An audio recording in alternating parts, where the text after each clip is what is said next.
So I hope everyone is well. Hare Krishna, everyone. Just a brief review.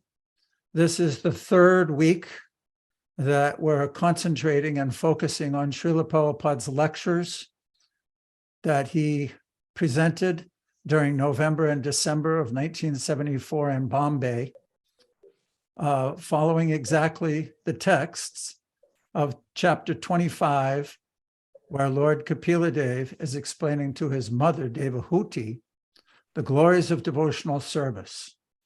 So this is the third week that we've only included one verse, its purport, and Srila Prabhupada's lecture on that verse.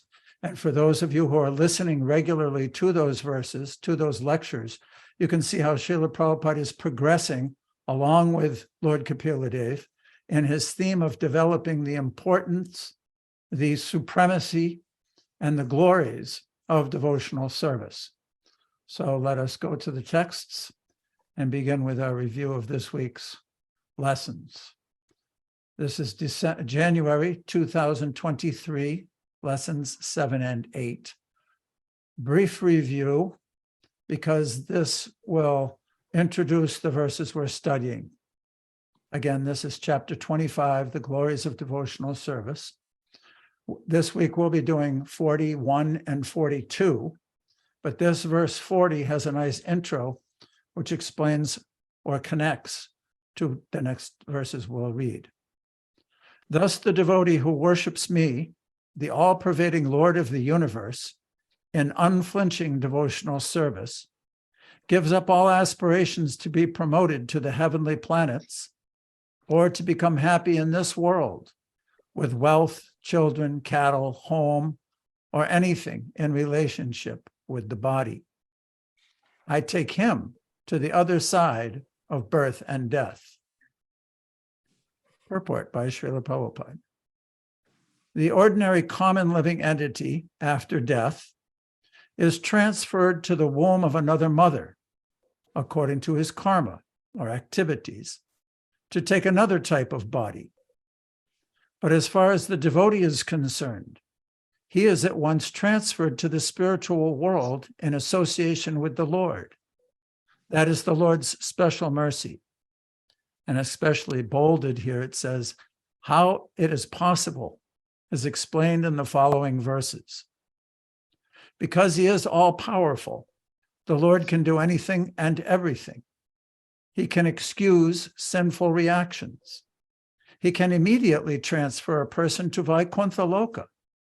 That is the inconceivable power of the Supreme Personality of Godhead, who is favorably disposed to the pure devotees.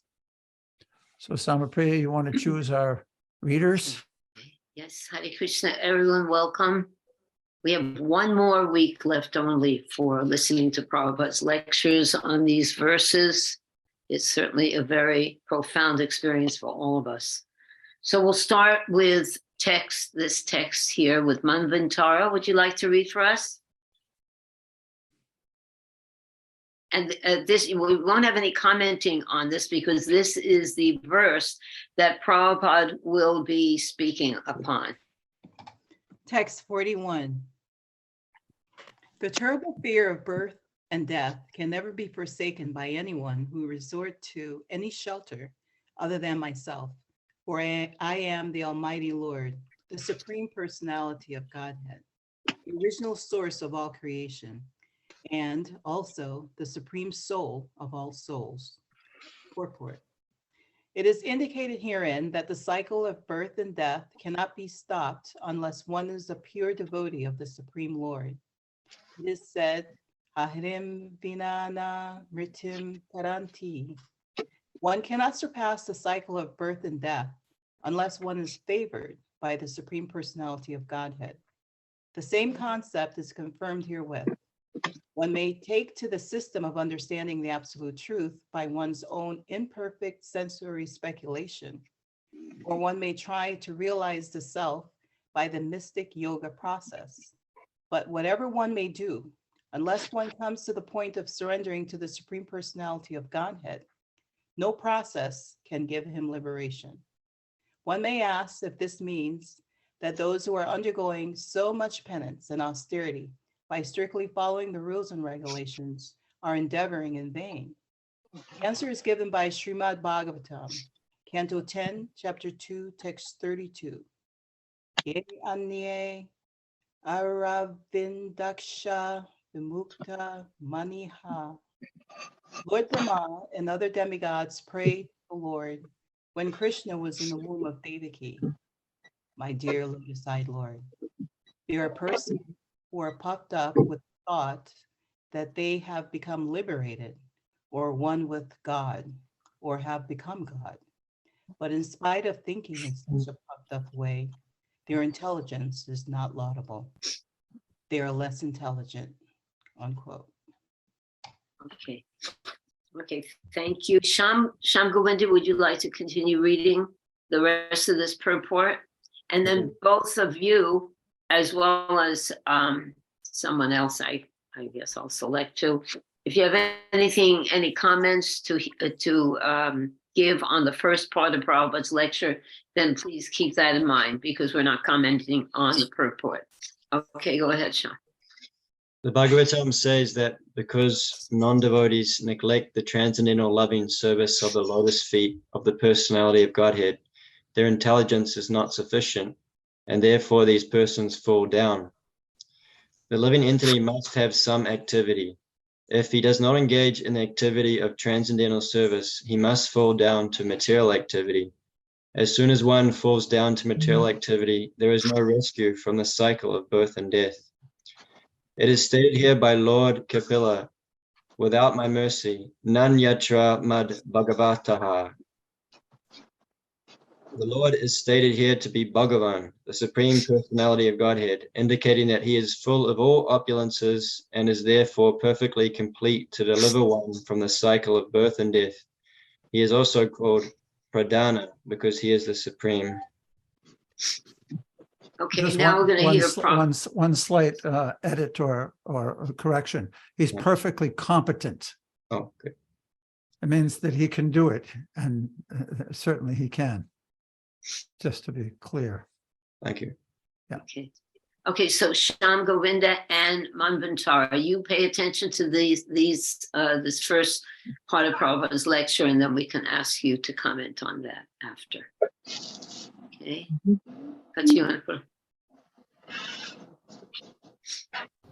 We are entangled in this very strong fearfulness, but we have become so dull by the spell of Maya that we don't care for it. Just imagine at the time of death, there are so many troubles, very fearful. Sometimes a person is dying, is attacked with coma, and he's lying unconscious, big politicians, Mr. Satan Sat, Prime Minister, and this and that, but he is lying unconscious in coma for 7 days. And we do not know, but he is going very fearful test. He is dreaming so many things that sometimes he is crying, he cannot express. Especially those who are very sinful, they die in that way. So, this is not finished. Then, after death, you have to enter in the womb of the mother. That is another fearful stage. You become packed up in a bag, and the bag is filled up or surrounded by stool, urine, worms, and you have to remain there, airtight packed, for 10 months. This is actual fact, we have forgotten. Therefore, you are not afraid of. Therefore, Krishna says in the Bhagavad Gita that your real trouble is janma mrityu jara vyadhi dukkha doshana darsana. You have to accept your birth within the womb of your mother in a packed up condition, body developing, the germs, the worms within the urine, stool, biting, very delicate skin. You cannot make any adjustment, simply moving. And if one is little pious, he can pray to God, please get me relief from this condition. Now I shall worship you. Okay. Patti, can you keep the words there for a little bit? So they can. Manvantara, since you're a nurse, this is a perfect verse for you. Prabhupada is talking about we have forgotten, so we are not afraid. So can you share with us just a little bit about the condition of one who is dying? I wonder, have you been in a situation where you have heard this before? Manvatara. Yes. If you're not speaking, everyone, then turn off the mic, please. Thank you. But it's true, no one really understands or knows and are very defensive about their situation at the time of death, because it's such a vulnerable situation. There are like rules and regulations about, spreading Krishna consciousness. They view it as like Shukshma, turn off your mic, sweetie. Shukshma Rupiniji, turn off your mic. Ironically, Tisha, I'm going to make you a co-host, so you can take care of this and help. Okay, go on. I'm sorry. It's just that no one really understands, just like Prabhupada says, and it's difficult to preach to someone who is sinful and or is in ignorance of the fact of their next destination. And so there are lots of rules about preaching to someone or talking to someone or having someone reach a high level of understanding at that point, because they're in such a vulnerable situation. But yes, it's very much an elusive, scary situation. Wow, very, very. For the person who sees it and the person who's experiencing it. Very intense. So, and Prabhupada says we're not afraid because we don't remember. We don't remember. Okay, Sham. And then Prabhupada said also, if one is a little pious, then he prays. What is that? What does that mean? I remember hearing that in the audio. I guess if someone has done some meritorious activity, I think that's the word that Prabhupada uses in this audio, then maybe he says at the 7th month mark, this must be in the next slide, that the child becomes conscious. Of course, there's already consciousness in the womb, but conscious to hear or conscious of their past lives and conscious of the position that they're in, so that one can pray to the Lord. And I guess a little bit of piety means one has knowledge of God. That's really kind of the crux of this verse. If a civilization doesn't have knowledge of God, then one just lives out their life for sense gratification, and they die ignorant, right? And one's performed so many sinful activities. And what's kind of amazing for me is that one would probably have a lot of regrets at the end of their life if they've been in the material energy. That's just a symptom of being in the material energy and living one's life. But what amazes me is that we're born again, and then we don't have that regret right away. Like, in other words, we seem to be happy as children, but Bhagavad Gita says that we take the consciousness that we finished our last life into the next. So I'm wondering how that's all factored in. Well, also this praying to get out of the womb, one has to be, first of all, humble to pray, isn't it? So this comes from a previous life. It's a natural instinct from a previous life. If somebody has come to a certain point in his piety and belief and dependence on God, so then he'll pray. It's a very profound subject matter we're studying now. Let's just go on now. Well, there's actually a nice song by Bhaktivinoda Thakur, and he describes that when I was in the womb, I was very much suffering, and I was sure I was going to be submissive to you and worship you and be a wonderful devotee.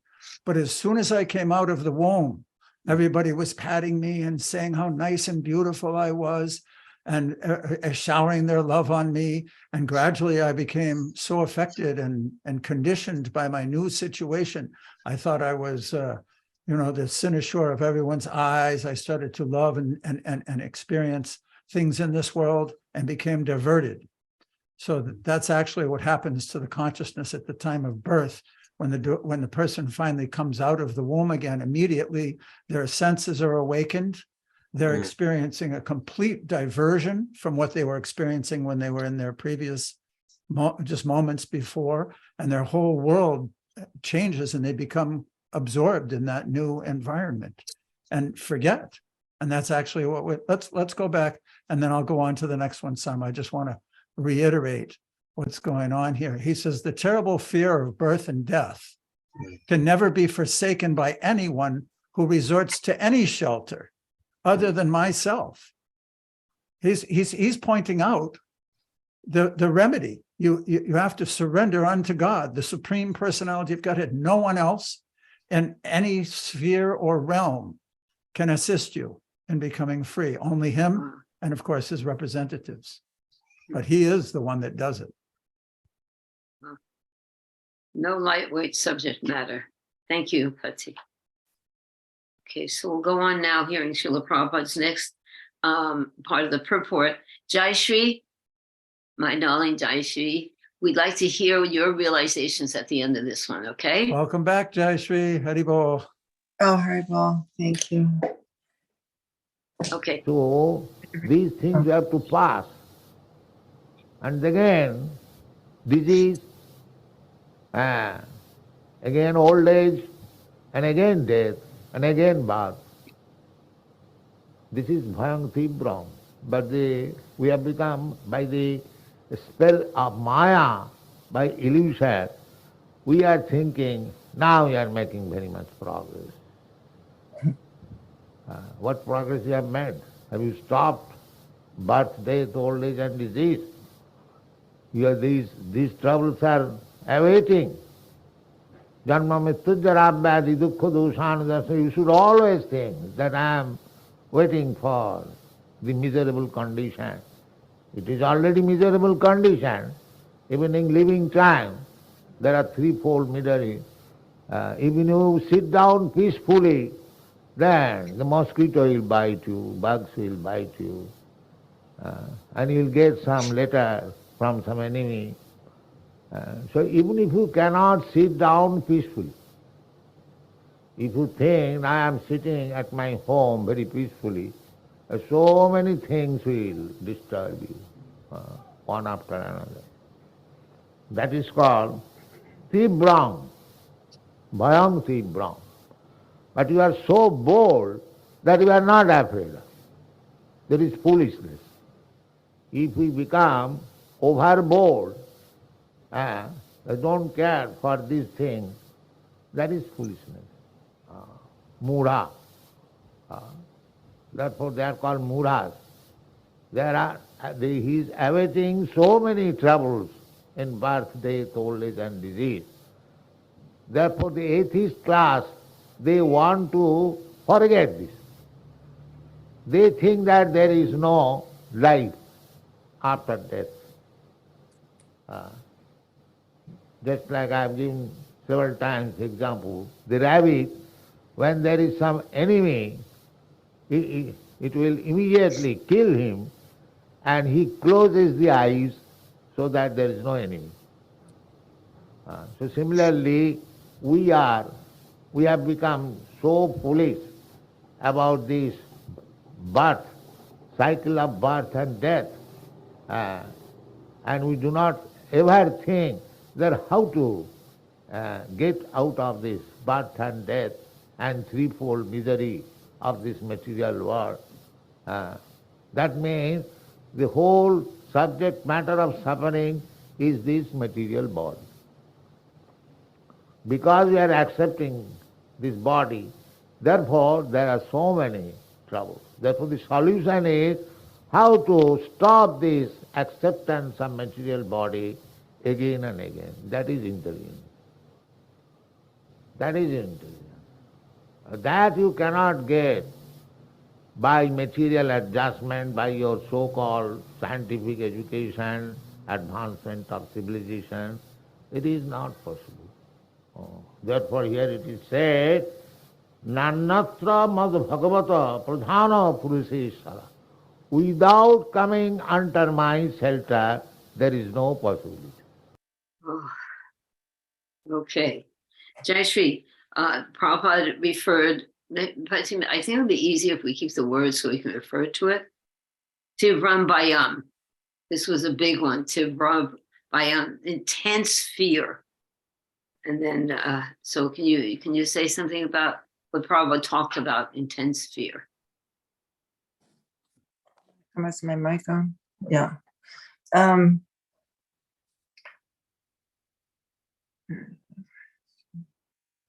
Where is he talking about it? To There be you- run by him to run. that one is not afraid. One is not afraid of this, but he foolishly, see? The terrible, Mhm. right? He talks about the terrible fear of birth and death, but because we don't remember, we're not afraid. Yeah. But then this is a very intensely fearful situation Yeah. with the whole Um, process that we're talking about here, is that we're not. Prabhupada said also that we shouldn't be so bold as to not be afraid. mhm. I'll let you. So what else what did Prabhupada say that struck you? Just that there's always a miserable condition. You cannot, when he was talking about you trying to sit down and be peaceful, and there's the mosquitoes and the bugs, and this is so true here. Or there's things are always falling apart, and you get that all the time, like where constantly can see that it's temporary and it's not perfect, and it's just miserable. And stop wasting your time trying to make a good situation and understand what we have to do to get out of here and not come back again. Right. Good. What did Prabhupada say about the rabbit? That's really cute. I remember that. I forgot about that. Yeah, the rabbit, when something's coming at him, will just close his eyes and pretend it's not there and think it's going to go away, but it doesn't, and he gets killed. So, yeah, so that's what materialists would do. They just close their eyes, and try to forget that, or they have forgotten and they're not afraid of it. I know in the medical field too, there's always trying to find a solution to make people, live longer, cure this, cure that, give them a new organ, a new heart, it's crazy. And there's an expiration date on all of our bodies. We're not going to last forever, no matter what you do. True. And is the goal of life longevity? No, yeah, it's not. Absolutely not. Okay. Thank you. Pati, do you have anything to say? Thank you so much, Jayashree. Anyone else have something to say about this? In the lecture itself, because this is just a review, I couldn't include everything, but Prabhupada goes on to talk a lot about the scientists. Down at the bottom, he's saying here, that is intelligence, that you cannot get material adjustment by your so-called scientific education, advancement in civilization. In modern day, say we have a little problem. They come up with a machine or a solution or an antidote or a drug, or, you know, I guess one of the most famous examples is going from the horse and buggy. When everybody when they were changing to cars, everybody thought, oh, now we'll get rid of all this pollution of all the horse poop everywhere, because that's what was going on. And then what happened was they just created another problem with far more problems. So now they're thinking, well, we'll do it with electric cars, and this will stop the pollution. And there's so many problems that go on with that. So it's a constant struggle. And in this way, they think that they're making advancement, but they don't even address this concept. They're like the rabbit. They close their eyes to the idea, because they don't. It's impossible. Everybody knows you can't stop death. It's never happened unless you leave this realm. So I just thought that's an interesting point. Srila Prabhupada really drives that home. Scientific advancement is not the solution. Not the solution at all. Okay, let's go on. Thank you. Shukshma Rupini, my dear God sister, would you like to hear what Prabhupada says with rapt attention? Then you can tell us the essence of what that was. Is that all right? I'll try. Okay, that's good. Thank you. So, therefore Chaitanya Mahaprabhu offers his prayer. Oi nanda tanuja patitam kinkarangam. Kinkarang. Kinkarang means servant. He is offering prayer, my dear Lord, the son of Nanda Maharaj. Krishna accepted the sonhood of Mother Jashoda and Nanda Maharaj. So he is very much pleased if anyone addresses Krishna as the son of Vasudev or Vasudev. Vasudev means the son of Vasudev.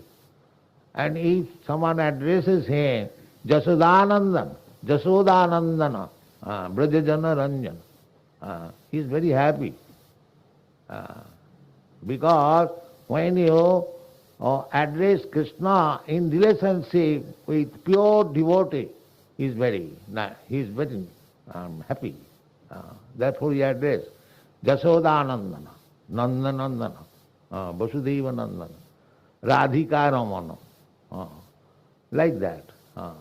So therefore Chaitanya Mahaprabhu addresses Krishna, Ai Nanda Tanuja, O the son of Nanda Maharaj. Ai Nanda Tanuja, Patitam Kinkaranga Mam Bhishame Bhabam Budho.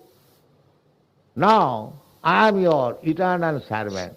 Somewhere or other I have fallen down in this ocean of birth and death. Bhabam Budho. Bhava means you become and again vanish. That is bhava. And that is ambudhi. Ambudhi means a sea. You do not know how long you are taking this business, accepting one body and again dying, again accepting, and not only here, throughout the whole universe. Many planets, many species of life, this is going on.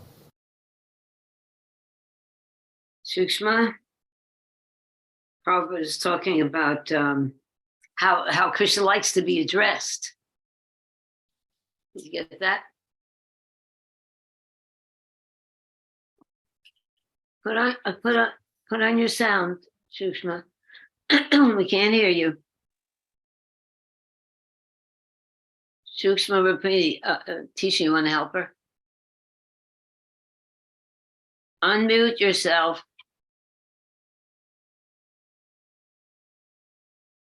Mute. Okay, I got it. Okay, good. It Thank didn't you. work before. Oh, I was saying that because these relationships, fraternal, conjugal, paternal, maternal, are so much beyond the basic awe and reverence, like Lakshmi Narayan or so many other religions that could never, ever imagine going, to these kind of places. And by the mercy of all these scriptures, it's become, we hear it a lot, and so now we understand it. When, in the beginning was like, what do you mean I can serve Krishna as his son, or he can be my son. That's really something, So that is the special, one of the very special mercies of this movement, and what Srila Prabhupada brought us is information. Good. And Krishna likes to be addressed how? Just Soda Nandana, Nandana. In relation to his devotees. He likes to be addressed in relation to his devotees, because not only do we get great bliss by being engaged in one of these beautiful relationships with Krishna, but he also gets bliss. He wants that. That's really wonderful. Yeah, that's really, like a special intimate little fact. Yeah. Yeah, it's an intimate little fact. Isn't that wonderful that he actually, more than we want it, he wants us to get into that relationship with him. Very good. What else you think? What Prabhupada talks about here? And the second paragraph, Ambudi means a sea. What is that quote about? We're brought together like seaweed or something. Then we said, like float them in the ocean. Sometimes like sticks come together, and sometimes they're separated. So that's our relationship with each other in this world. Sometimes we're together, and sometimes we're separated. Yeah, bhava. This kind of bhava, I guess, is different than bhava. Means you become and again vanish. Right. That's it, folks. Now it's over. You're evicted. Yeah, any day now, any minute now. Doesn't Yeah. So what does that mean? What do we have to do, knowing that we can leave at any minute? Every minute is valuable. Yeah, you have to remember Shravanam, Kirtanam, Smartanam. Right. We've been given so many different methods to keep Krishna in the forefront. You just have to do it and get good association. Right. And Prabhupada says the last sentence here. Read the last sentence. Can you see it on your screen? Not sentence. Only here. Oh yeah, throughout the whole universe. Many what? I'm missing planets. Planets. Many species of life. This is going on. Yeah, people don't even think about that. Yeah, and then but we have been through all that. In many planets all over the universe, and many species of life, we have appeared in this world. So it's time to leave. It's enough already. We have to become materially exhausted. Sabrina. What is it? What is that word? Materially exhausted. Akinchana gochara. Akinchana gochara, right? Akinchana gochara. He's also pointing out, putting it into context of this particular verse. Lord Chaitanya is Krishna himself, but he's come in the form and mood of a devotee to teach the conditioned souls how to approach the Lord. So he's given this prayer, Shikshastakam, 8 different prayers, but specifically this 5th one, where he's explaining how, oh my Lord, I am your eternal servant. Somehow or another, I've fallen down into this ocean of material birth and death. It's a cycle. Prabhupada's explaining that cycle. Please accept me. Please pick me up from this ocean and place me as one of the atoms at your lotus feet. It's a bhava, it's a mood, it's a sentiment that solicits the Lord in such a way that he becomes pleased and bestows his mercy, which is what Prabhupada's talking about. Okay. Anything else, Shikshma? No, the print is gone anyway, so that's about it. Okay. That was wonderful. That was good. We got okay. So now, Tisha, if you would like to hear with attention, and then you can comment on it. This is a nice part. In this way, we are wandering one life to another, one planet to another in this way. Millions of years. We don't care for it because we are not afraid. We are so proud and, brave. That Tibrang Bhayam, we don't care for it. Tibrang Bhayam. There is Tibra. Just after a few years, I will enter again. The Tibrang Bhayam. But we are careless. This is foolishness. This is a fool's where angels dare not, fools resin. That means we are so, therefore Krishna says, Mura. Namami duskitanam mudha prapadante naradhama. Those who are not Krishna conscious, not surrendering to Krishna, their categories have been explained. That sinful, duskriti. Duskritina means duskarja. Any kriti, kriti means very meritorious. But duskriti, merit is being misused for some nonsense activity. Therefore duskriti. There are two kinds of activities, sukriti and duskriti. Sukriti means for some good purpose, and duskriti for some bad purpose. That is called. So we are all engaged. Always engaged to engage our brain to manufacture something will be very facilitous for committing sinful activities. That is science, advancement of science. So many things, just like contraceptive. Now advertised by the scientists. Now here is a very nice contraceptive, use it. That means people will take up the scientific advancement and entangle him in sinful activities. Duskritana. Meritorious, but it is used for sinful activities. That is called duskritana. So this class of men, those who have got merit, but it is not being used for useful purposes, for some sinful activities, they are called duskritin. This class of men, atheist class of men, they will never surrender to Krishna. Oh, Tisha. Duskriti and Sukriti. Sukriti and Duskriti. So what is Prabhupada telling us about that? Hi everybody, Hare Krishna. I feel like Prabhupada is telling us that we all have the from before he was saying, you have to serve something, you serve someone. So what Prabhupada is saying, if you serve Krishna, you're looking after yourself or going back home, back to Godhead. But life is so, I guess, enchanting that you forget. We forget that we're going to die, we're going to suffer a great misery, and then we're going to have to take birth again and try again. If we don't serve Krishna, we're never going to get out of this cycle of birth and death.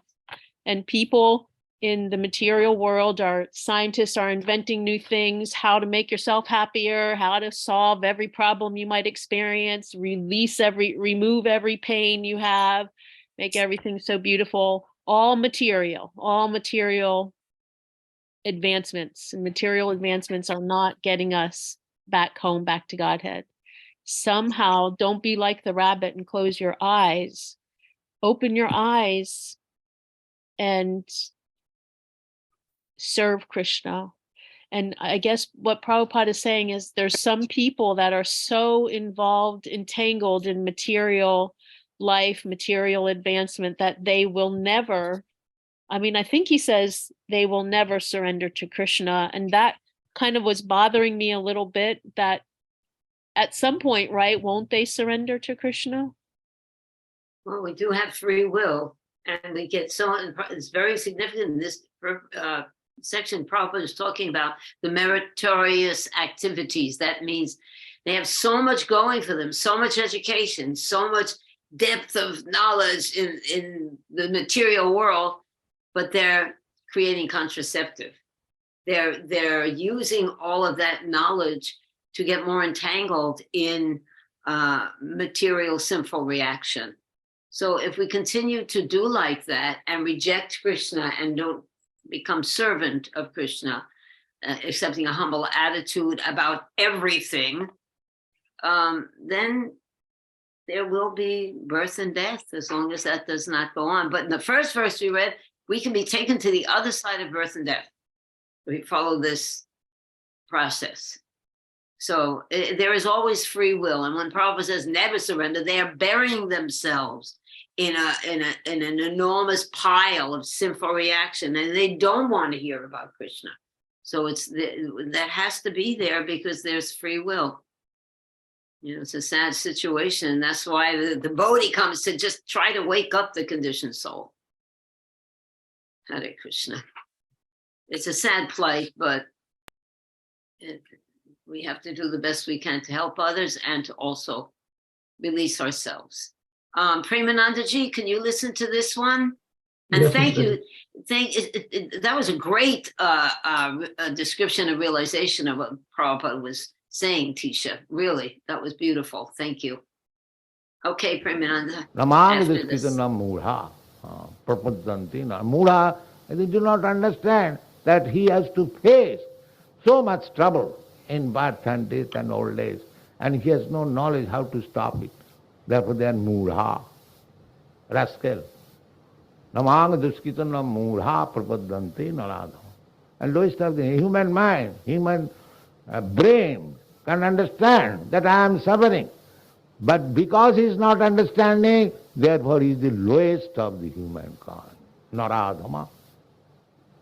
These things are described in the Bhagavad Gita. No, they have passed MA degree, PhD, no Maya, Bhurita Jnana. The knowledge has no value because it is Maya. He is thinking, he is implying for temporary happiness. Maya happiness. Maya sukhaya bharamud bhato vimura. He has learnt engineering and planning, very high skyscrapers. But he does not know how long he will live that skyscraper building. Say 25 years, 50 years, that's all. Maya sukhaya. Temporary happiness. He is engaging his brain in so stupendous, horrible work, ugra karma. Maya sukhaya bharamud bhato vimura. Real business he has neglected. How to get out of these clutches of birth and death, and he engages his brain for manufacturing skyscraper building. And he is thinking now advancement of knowledge, advancement of education. This is why.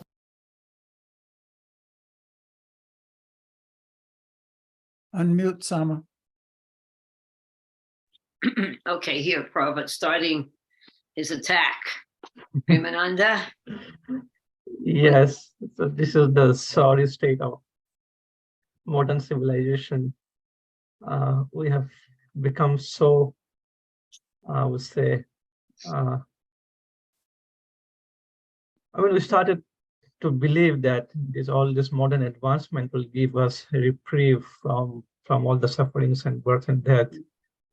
And Srila Prabhupada says in Bhagavad Gita, Bahunam Janmanam Ante Jnanavan Mam Prapadyate Vasudeva Sarvamiti Sa Mahatma Sudurlabha, that after many births and deaths, he who is actually in knowledge surrenders unto me. But such a great soul is very rare. But here we are kind of think that this material knowledge is going to give us permanent happiness, which is totally false. So that's illusion, that's Maya. And those who believe in that, they are like Muda Maya Parthagyana, that's what Prabhupada says.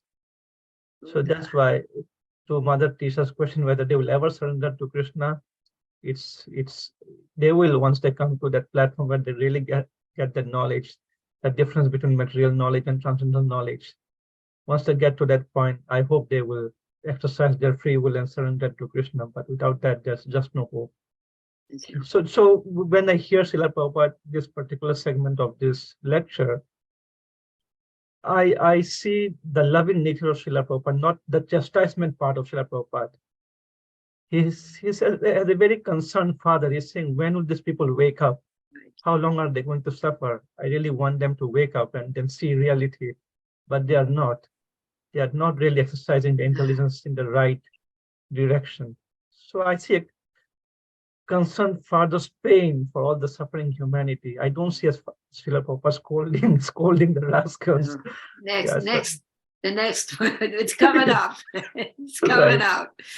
But okay. You're right, he didn't get there yet. He is he's expressing his deep concern for the condition of the rascals. And now that was a good review of it. Yeah. But let's go on to see when Prabhupada is. That's one of my favorite parts, when Prabhupada starts to get the challenging mode.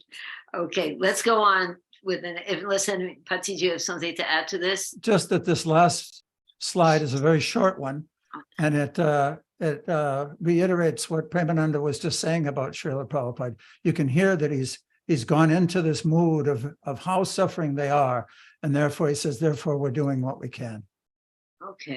Okay, well, I don't think we need a separate person to speak just okay, on so this then one. let's listen. Premananda, you continue this one, and Chaitamai, you pay attention to the next one, sweetie, because the next one is for you.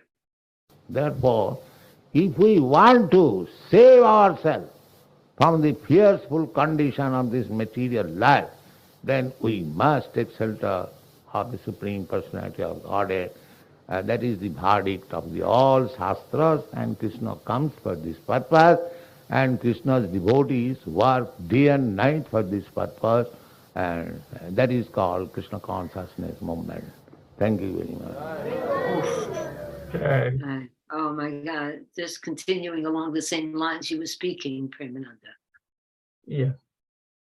Go on. Ultimately, I think we can learn from this verse, and that's the end of it, and from his lecture, and from that where Lord Kapila Dev is going with this.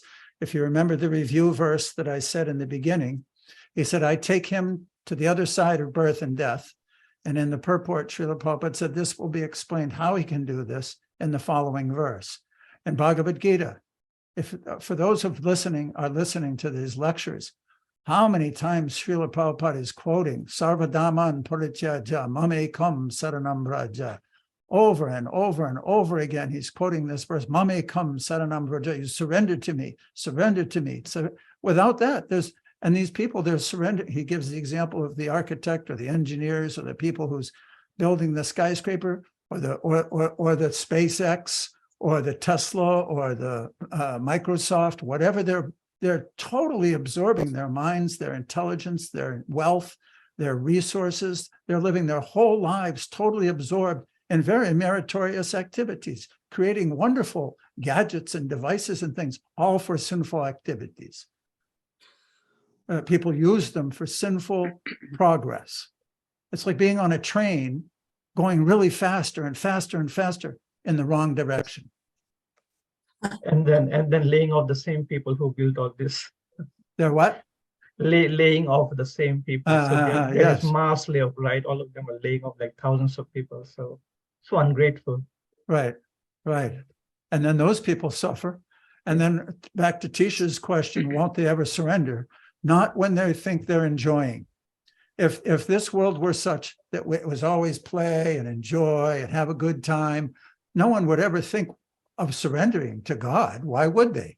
They're having a good time. But when that suffering comes, when that pinching comes, that's an inherent fact of this material world. It has to have some suffering. And the more that accumulates, finally somebody says, why? Prabhupada gave that example last week. I'm an eternal being. Why I have to accept this suffering? What is the alternative? How do I get to that eternal self?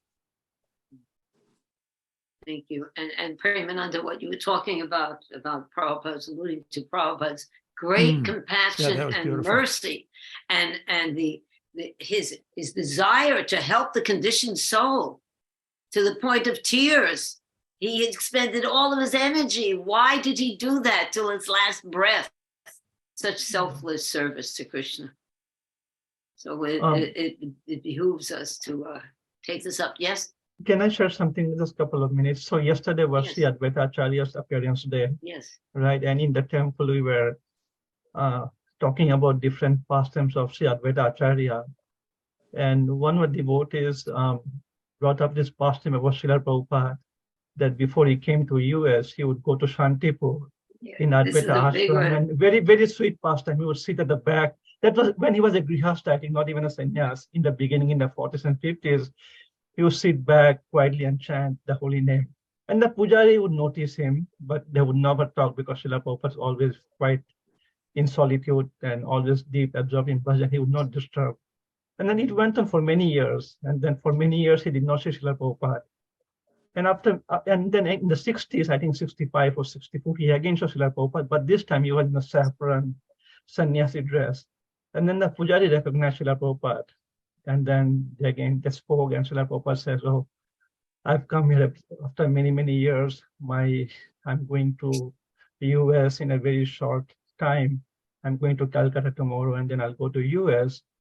But I'm here and coming here and praying to Sri Advaita Acharya for his mercy. My Guru Maharaj has given me a very impossible mission of saving the conditioned souls. I don't know how I'm going to do this. They don't know Sri Radha Krishna. How am I going to make them surrender? I really don't know. So I come here to prepare. And he was crying. It was so, so painful to hear that. Srila Prabhupada did so much for all of us. Continue the story. You have to finish the story. Yeah, You know, yeah, exactly. Okay. You know, I think the story was told at every temple yesterday. Yeah, exactly. So Srila Prabhupada, and then he took blessings from the Pujari, blessed him, gave him some maha, and then Srila Prabhupada came. And then for many years, there's just no news and update. And after many years, the Pujari started seeing the white Vaishnavas coming to Shantipur. They were wearing tilak, Nantimala, and everything, like wearing saffron dress. And he was kind of noticing as what's happening. All these white Vaishnavas are coming. And one of the devotees, they gave him a Back to Godhead magazine. And then he saw Srila Prabhupada in that. And then he was so pleased. Finally, my friend made it. He made it possible. And then he immediately ran back to the Mayapur temple and showed this to everyone and shared this pastime. That, hey, your Prabhu used to come to my temple. And he was really concerned how he's going to make this happen. But see, he has made it. I'm so happy for him.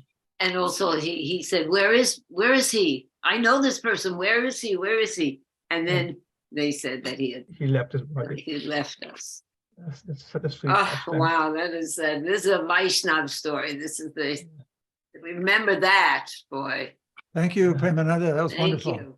That was beautiful. Okay, so let's go on. Shukshma, you hear what? Not Shukshma. Chaitamayi. You hear what Prabhupada has said. You read it. What happens now? Oh, Prabhupada's going to speak on this, and you listen. Prabhupada's not going to speak. Oh, wait a minute. You're going to read this. Sorry, I'm getting all confused. You read this, and then the next one, Prabhupada's going to lecture. The first lecture, you comment on what Prabhupada said. As you So wish. Hari Bol, everyone. Srimad Bhagavatam 3:25-42. It is because of my supremacy that the wind blows. Out of fear of me, the sun shines out of fear of me. And the Lord of the clouds, Indra, sends forth showers out of fear of me. Fire burns out of fear of me, and death goes about taking its toll out of fear of me. Purport. No one should think that nature is working automatically without superintendent. The Vedic literature says that the clouds are controlled by the demigod Indra. Heat is distributed by the sun god. The soothing moonlight is distributed by Chandra, and the air is blowing under the arrangement of the demigod Vayu. But above all these demigods, the Supreme Personality of Godhead is the chief living entity.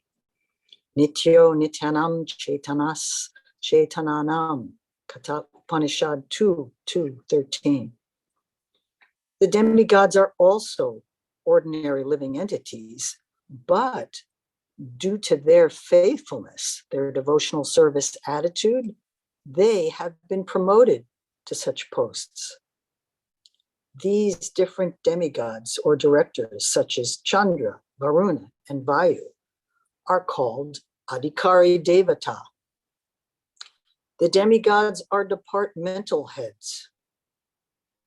The government of the Supreme Lord consists not only of one planet or two or three. There are millions of planets and millions of universes. The Supreme Personality of Godhead has a huge government, and he requires assistance The demigods are considered his bodily limbs. Under these circumstances, the sun god, the moon god, the fire god, and the air god are working under the direction of the Supreme Lord. It is confirmed in the Bhagavad Gita, Maya Dyakshena Prakriti Suyate Sa Charam. The natural laws are being conducted under his superintendence. Because he is in the background, everything is being performed punctually and regularly. Hari Bol. Unmute, Sama. Thank you. Chatamai. It's okay. I'm sorry, I'm getting mixed up. It's all right. So now Prabhupada will speak and you lecture and you can comment on this. Thank you, sweetie. It is because of my supremacy that the wind blows out of fear of me. The sun shines out of fear of me. The Lord of the clouds, Indra, sends forth showers out of fear of me. The fire burns out of fear of me. And death goes about taking its toll out of fear of me.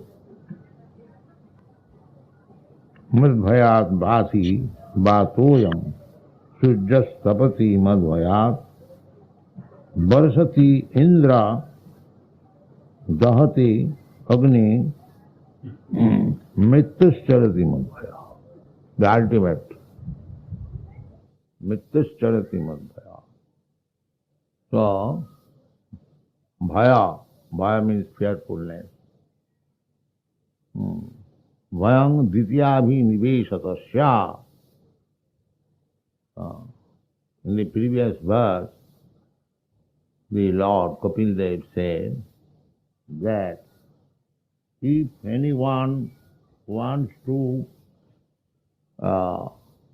get out of this fearful situation, Bhayang tibrang nivartate. Atmana sarvabhutanam bhayang tibrang nivartate. We are always fearful. Material life is not very happy life because we are always fearful. That's a fact. Nobody can say, no, I am not afraid of anything. That is false. Everyone is afraid of something. Everyone. Bird, beast, human being, everyone. Bhayang dityami niveshatasya. Because we have got absorption in the second category of life. Second category means this bodily conception of life. Ditya abhinivesh. I am thinking at the present moment that I am this body. Everyone is thinking. Therefore, when there is fear of destruction of this body, we become very much afraid, perplexed. We have seen in Los Angeles, there was earthquake, and all the neighborhood, women especially, began to scream. Fearful. Now death is coming.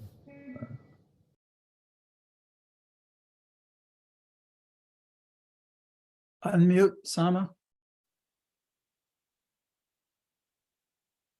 Unmute, Sama.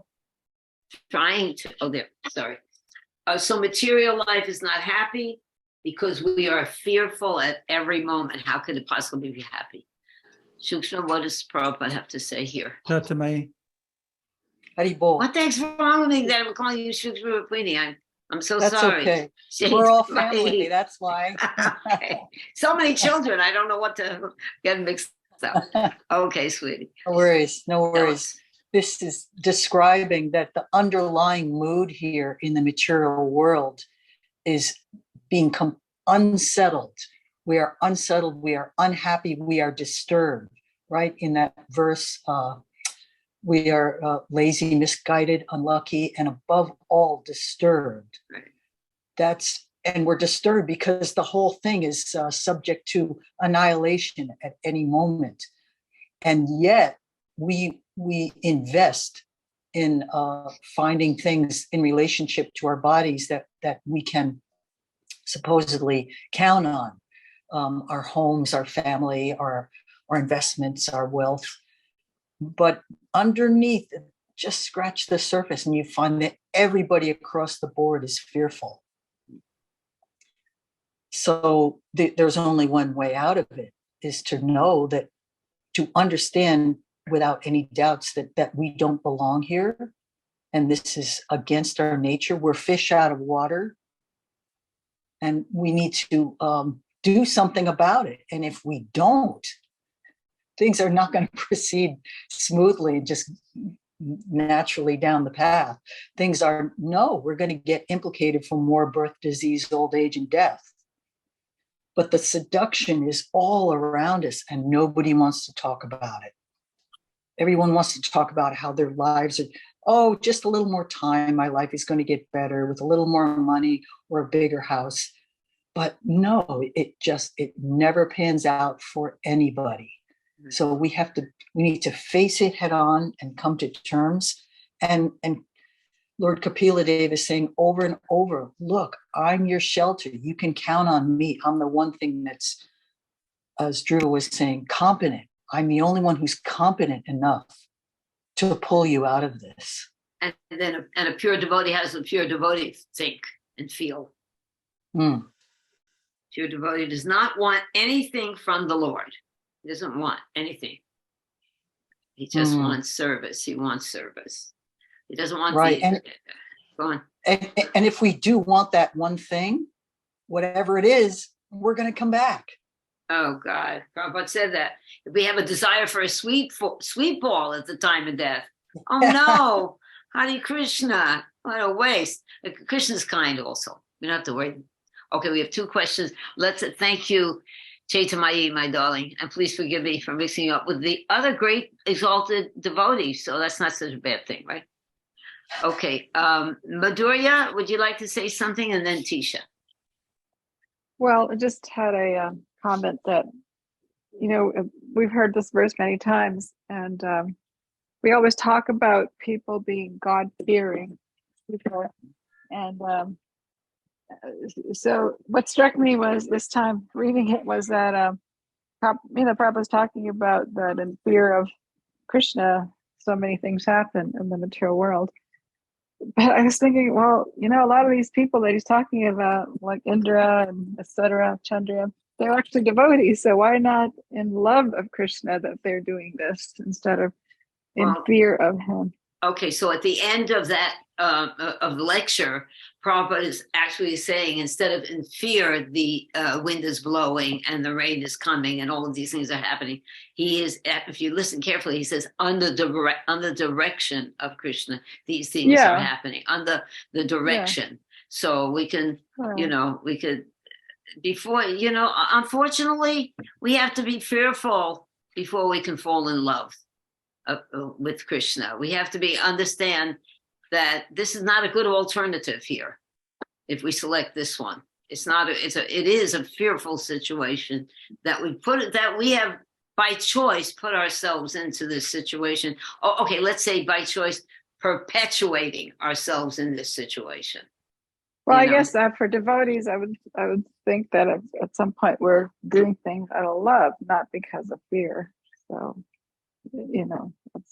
I guess that was my fear thinking. means that, if Krishna said to do something and you don't do it, you have to be, I he says,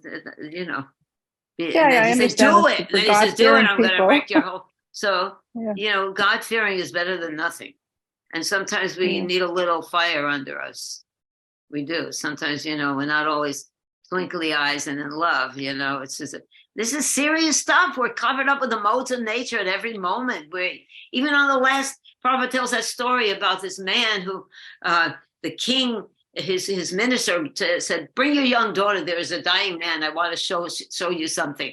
And then he says, okay, because the man didn't understand that, the king didn't understand that one is attached till the time of death to sex desire.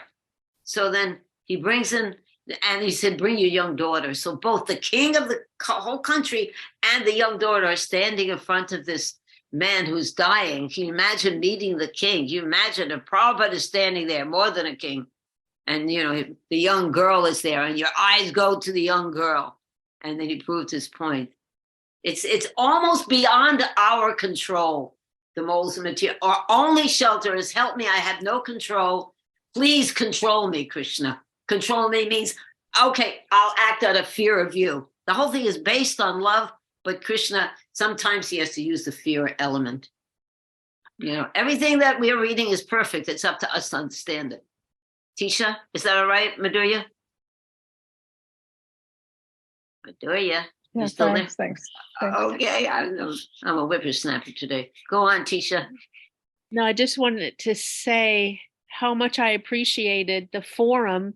I think it was Premananda's forum post that had the Nrsinga prayer, was that, about the idea of fear. I think it was on this part, because I've had, I can relate to that fearfulness of material things in the material world, but there's the fearfulness you have because you want to do the right thing, like pushes you towards surrender, pushes you towards praying to Krishna. That to me is like a different kind of fear than I'm afraid of the earthquake, and I'm afraid of the material things that are going to harm me. And so, but I appreciated the posts. They really add a lot to the class.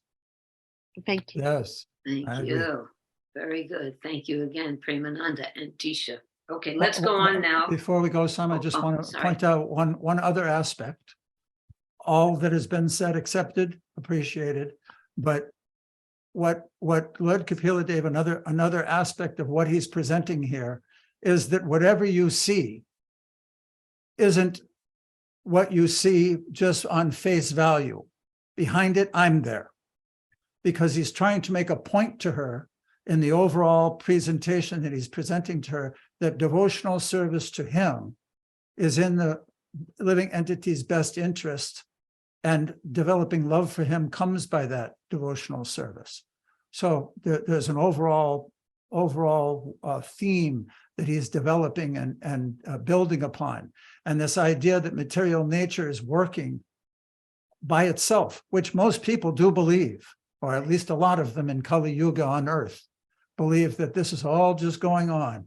So Srila Prabhupada will clear that up in the next few slides. Okay. Ian, how are you, Ian? Ian, are you there? I'm here. Okay, nice to hear you again. Yes. So I want you to pay attention to this, okay? So that you can tell us the essence of what Prabhupada is saying in this section. Okay. Madhvayat bhati bhatubhuyam. These are the very strong sources of fearfulness. If there is cyclone, it is very fearful. It is going on very nicely, but if it is a big cyclone, then it is fearful. So there is necessity of cyclone also. There is necessity of scorching heat. There is necessity of rainfall. So there are different directors and officers, and they are all a servant of Krishna. Therefore Chaitanya Charitamrita says, Ekola Ishar Krishna Arasa Bhrita. The only master, supreme master is Krishna. And all others, they are Bhrita, servants. The demigods, they are all servants of Krishna. Demigods they are all. Surya, Chandra, Vayu, Varun, Brihaspati, so many, 33 crores of demigods. They have got different planets. But all of them are servants of Krishna. Mayadhakshena prakriti suyate sacharacharam. The modern so-called scientists, they say there is no demigod, there is no God. This is all natural function. That's all right. Nature is working. But nature is matter. Matter cannot work without the direction of the living being.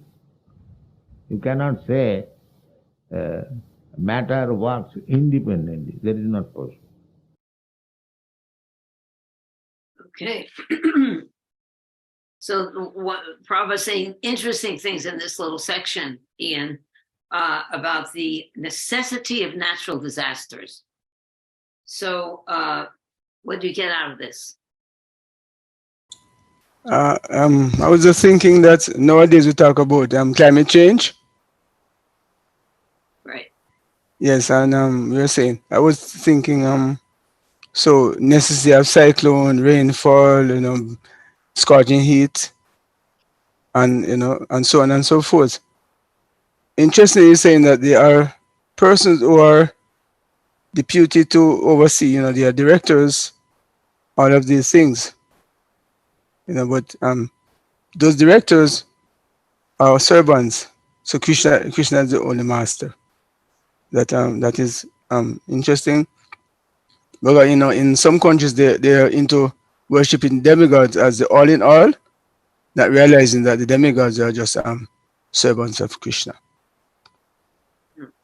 You brought up an interesting point about climate change, and so what is so the Vedic understanding? What is the Vedic understanding in relation to that?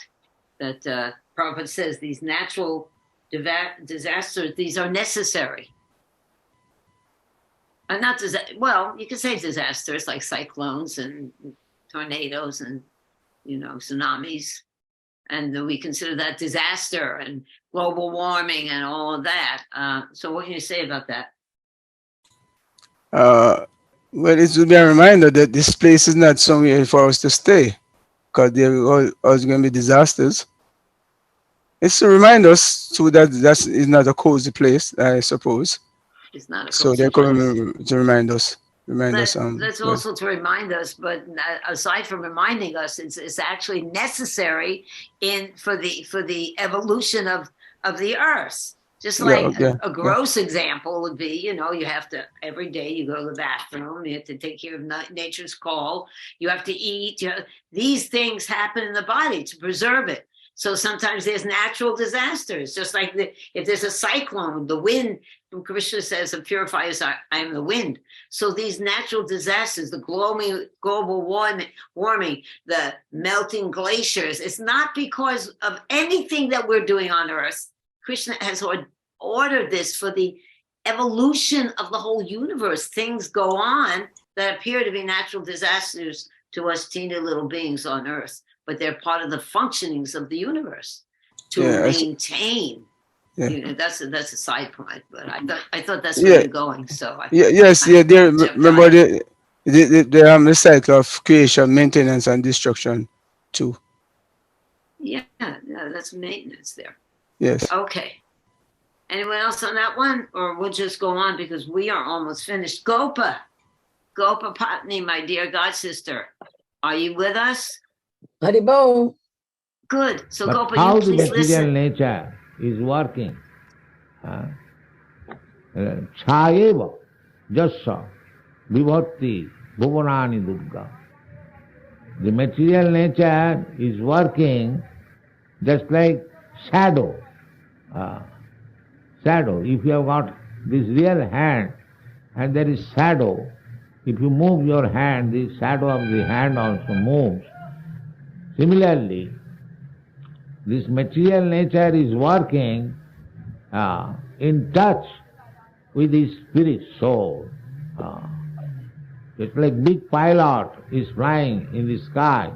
You have got experience. But it is not independently flying.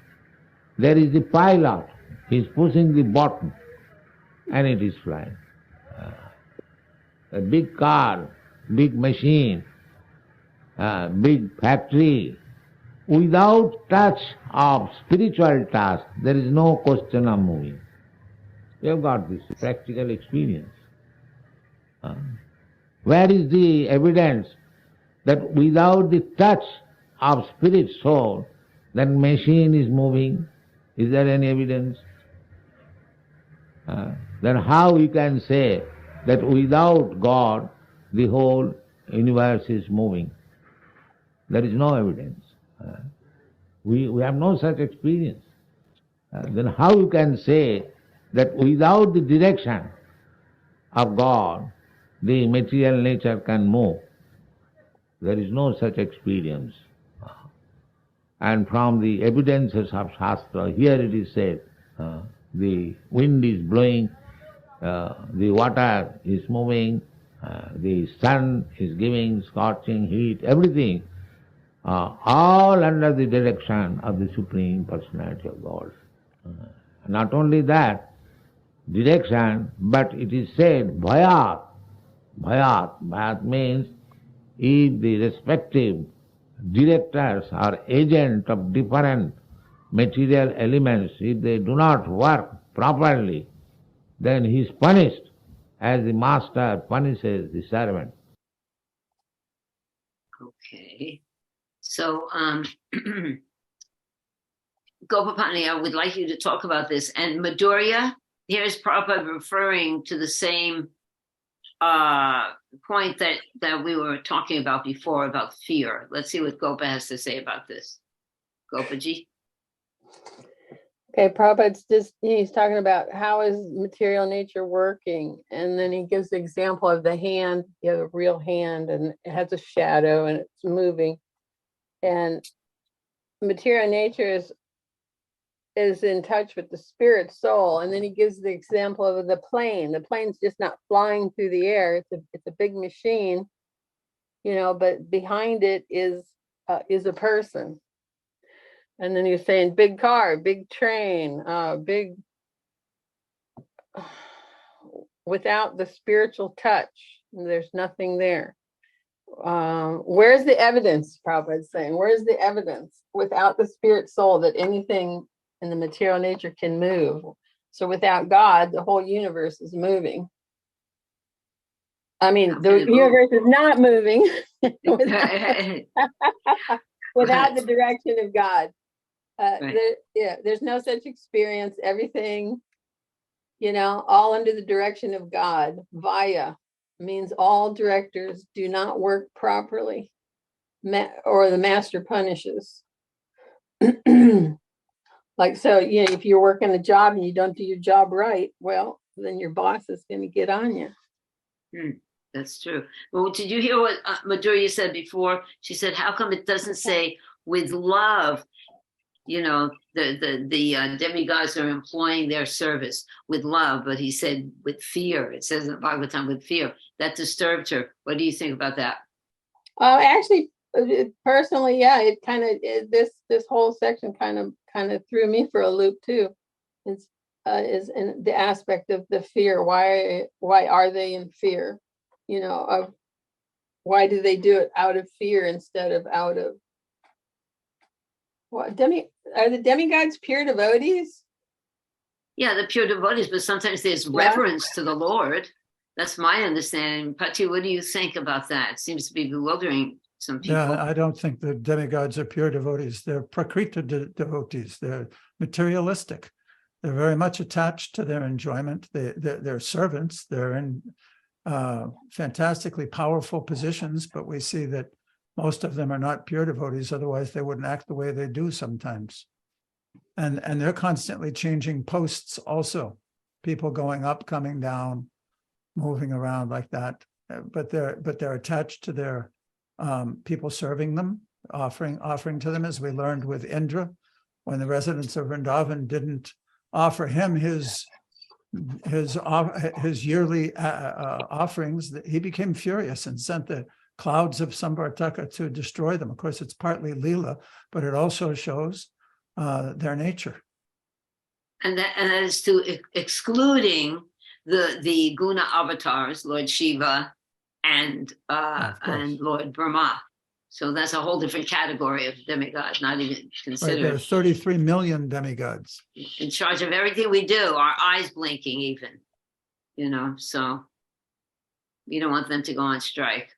Therefore, that's why Nanda Maharaj was performing that sacrifice. It's reminded me of Fiddler on the Roof. Tradition, we do it. There wasn't even a good reason why they offer this feast and this yajna to Indra. All right, well, that's a whole different thing, but it's an interesting question that both of you have, and you can contemplate that. Okay, so this, Faye, would you like to read this one? And then, or not read it, hear what Prabhupada has to say, and then there's one more slide from Mandantara at the end.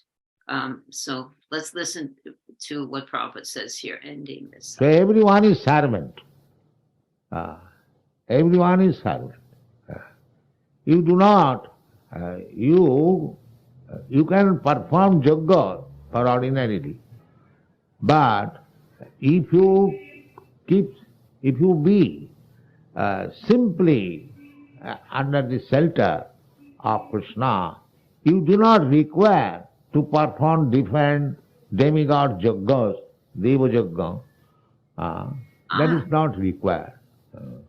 The example is given that if you pour water in the root of the tree, you do not require to pour water in the branches, in the twigs, in the flowers, in the fruits. It is automatically done. If you supply food to the stomach, then you do not require to feed the eyes, hands, legs separately. There is no need. Neither it is possible to give separate food materials for nourishing the different parts of the body. One place is sufficient. Similarly, if we worship Krishna, the source of everything, the root of everything, aham adidhi jagganam devanam deva jagga. So Krishna says that you don't require to perform different yajnas. That is not possible in this age especially. It requires large amount of wealth to perform such yajnas. Nowadays people are suffering for want of sufficient food grains, and in this yajna tons and thousands of months of food grains are offered in the fire. That is good. But there is no food grain, there is no ghee. That is not possible in this age. Therefore, yajna is not possible. You can perform very easily the Sankirtan yajna. Then everything will be performed. Yajnai Sankirtanai Prayi Jajanti Hi Sumega. Those who are intelligent person, they can perform yajna, Sankirtan yajna. This is recommended in this age.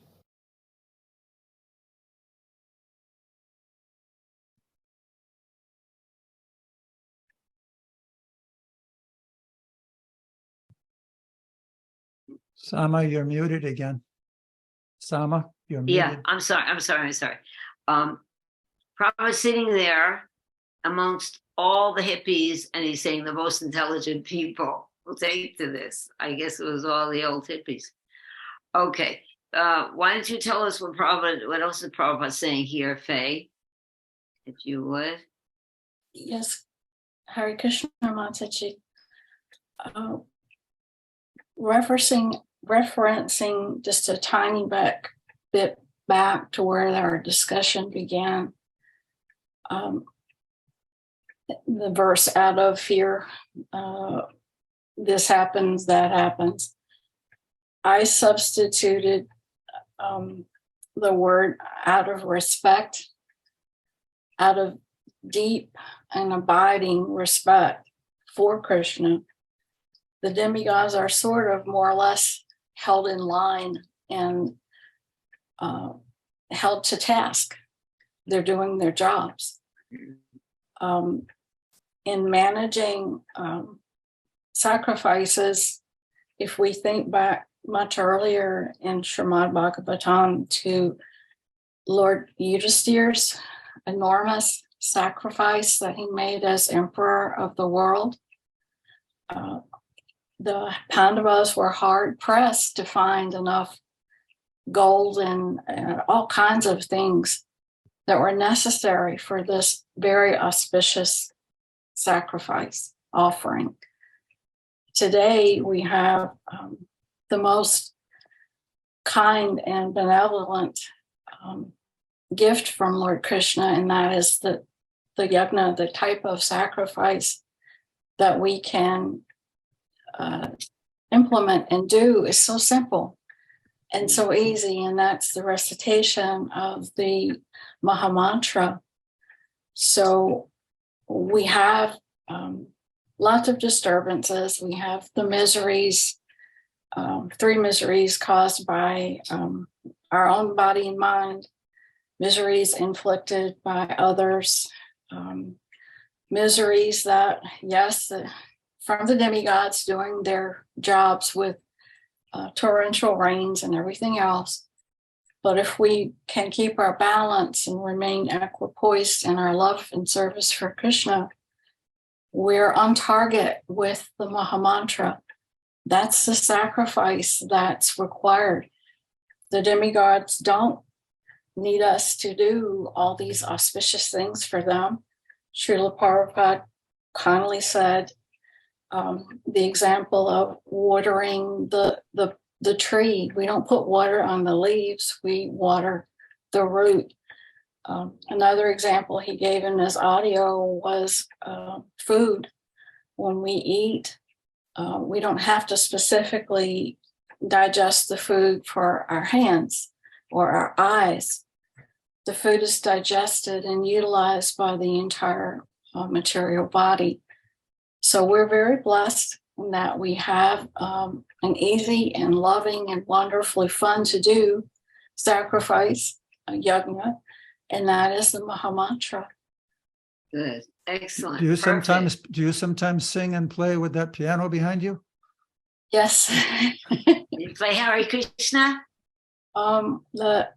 Mostly, to be honest, I play jazz, rock and roll, and also classical. You can sing Hare Because I'm Krishna classically to that. trained, but I sing all the time. That's my my job in the car is to play a wonderful CD that one of our classmates gave me that is Sankirtan. So I can sing along. I don't have a temple of companions to sing with, but I do sing alone, and I love taking the Hare Krishna to new and unexplored tunes. And timing, it's something sweet and happy and uplifting to do. And I hope that Radha and Sri Krishna laugh at me sometimes for my being a comedian, but it is something that's uplifting. If they're laughing at you, you are very lucky to be Krishna's comedian. And can you imagine Krishna laughing at you? You come in and entertain him. I mean, he's laughing at all of us. And this must be really humorous. We're trying in our awkward, just do something to please him. Right. Okay. Thank you. Yes, Mataji. Hare Krishna. Hare Krishna. That was beautiful. Thank you. Mamataji, would you like to listen attentively? This is the last slide of the day. And then you can report to us. So we must have sense and take shelter of the Supreme Personality of Godhead to save ourselves from this material condition of life, repetition of birth, death, old age and disease. And if you think, when Krishna says that you surrender unto me, I will give you protection. So because we are foolish, we think Krishna as ordinary human being. Avajananti magamura, manusim tanumasu. Because we are murahas, rascals, we think that Krishna is a person like us. Manusim. Krishna is very kind. He comes to be visible by us exactly in the same way as we are. Manusam tanum. But we think when Krishna comes, oh, he is a man. He is a man like us. God is different. Avajananti mangamura. Because we are murahas. Param bhava avajananta. So we are, after giving chance to the bewildered persons, misled persons, materialistic persons, to take up this Krishna consciousness movement, and their success is guaranteed. Because Krishna says, Aham tva sarva papebhya mokshaami. If you think Krishna is ordinary person, how? Therefore, Krishna says that don't think me that I am ordinary person. Under my direction, the wind is blowing, the sea is working, the sun is hitting, and so many things are going on. Maya, Takshina, Prakriti. Don't take me so slightly. Everything is explained. Now it is our business to accept it or not accept. Thank you very much. Hi, Srila Prabhupada. How wonderful. Prabhupada says everything very simply, all we have to do is accept it. And so we already found the perfect person, the perfect Vedic literature, and it's up to our surrendered heart. Manvantara, can you add to what Prabhupada said or explain a point that you feel is very important? Mataji, Sham Govinda didn't get an opportunity to He express did? his. Okay, Sham, would you like to, so you want Sham to do it? Thank you for considering me, Mother Manvantara. I did get a turn at the beginning, so I would love to hear from Mother Manvantara. Okay, Krishna, both of you say something. Srila Prabhupada is saying how Krishna is, we take him so lightly and we don't surrender. And I think a lot of it has to do with our ignorance. And he's tasking us with the responsibility to spread this knowledge of Krishna consciousness to others so that people will take this up, Krishna consciousness and respect him. And I think that's why the awe and reverence is so important. It was alluded to earlier of Krishna. We have to initially serve him in awe and reverence in order to get to that sweetness of loving reciprocation. But it's we're in so much ignorance, we cannot appreciate Krishna's awesomeness, his power. And we discussed in other classes how, the material element, like looking at a mountain and everything is so surreal, and how did it come to be, and understanding that this is Krishna is the cause of all causes. And sometimes it can be so overwhelming to understand that this person, this supreme person is doing all this, but it's necessary to come to that understanding. Right. We have to understand who we're dealing with here. I'd like to tell everybody a little story about this. It sounds mundane, but it's not really mundane. It's to show how we are not the only ones with God realization. So many years ago, I was on my way to India, and I decided I wanted to get married, and I was going to do a puja to Radharani, and my father met me at the airport, and I say, and he didn't like that I go to India, but anyway, so I went to India, and I said, Dad, I'm going to India, and I'm going to pray to Radharani that she sends me a nice husband, a Vaishnava husband. I said, I want you to pray for me, because Krishna listens to the prayers of the parents. he said, okay, I'll pray for you. I said, now you have to pray. And I'd been a devotee for a while, and my father was a New Yorker, and he says, okay, I said, tell me what you're going to say. So he said, my dear Mr. Krishna. And I said, Mr. Krishna? He said, well, look who I'm talking to. I got to be polite, you know? So please, my daughter's been doing so much service for you and giving everything. Get her a nice husband. Give her a break, yeah. So I thought that was just indicative of a simple person. My father, of course, he did believe in God, I guess. And he used to like to, when the devotees in New York many years ago would hit him up, he would like to say, you know, my daughter was doing this before you even heard about Krishna. He would like to show that kind of thing.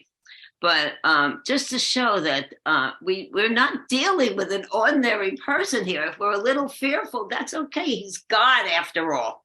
After all, who else is God? So, you know, a little fear, a little respect. And then when we come to the point of where we can actually love him as a person and develop a rasa with him, that's a little bit down the line, but it will happen.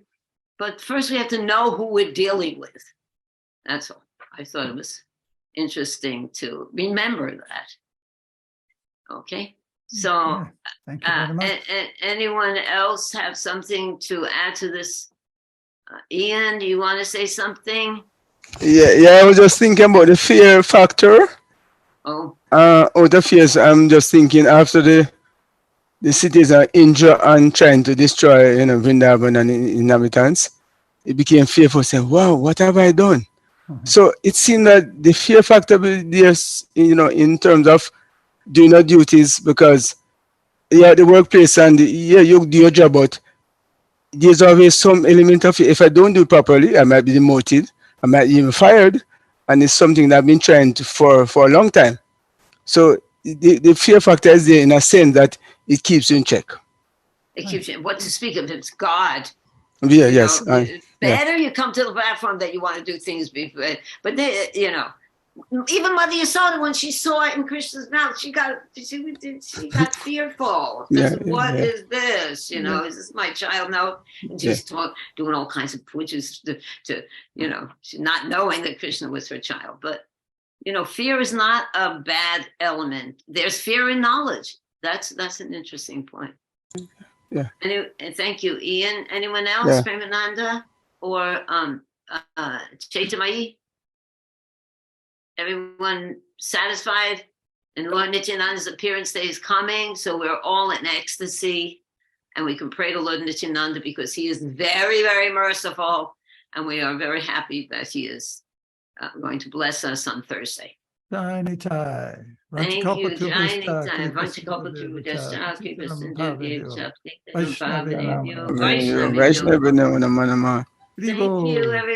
Have a good week, everybody.